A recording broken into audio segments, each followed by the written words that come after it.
gurekin igoko balira mesedez denatokira, saria banatzeagatik.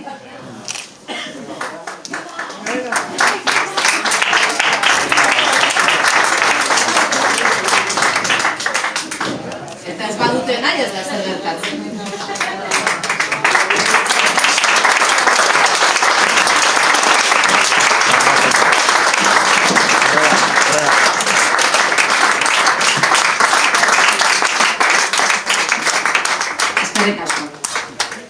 Bueno, lehenik eta behin, mila esker egunero aurrera eramaten dugun mintzalagun egitasmoa sinesteagatik eta sari honen bitartez erakusteagatik.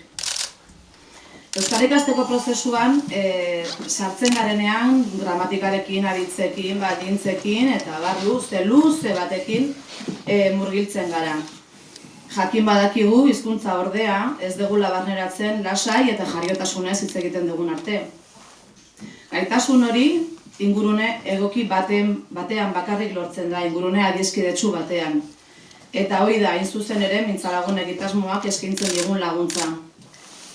Hemen gaudenok urteak daramazkigu mintzalagun edo mintzalaguntzailea izaten, edo bi gauzak. Bi eginkizun hauetan bizipen desberdinak eta lagungarriak ematen dizkigute. Eta euskaraz bizitzen ari garen bitartean hori da lortzen duguna. Mintzalagun izateak jendearen aurrean lotsarik gabe euskaraz hitz egiteko ahalmena eskaintzen digu.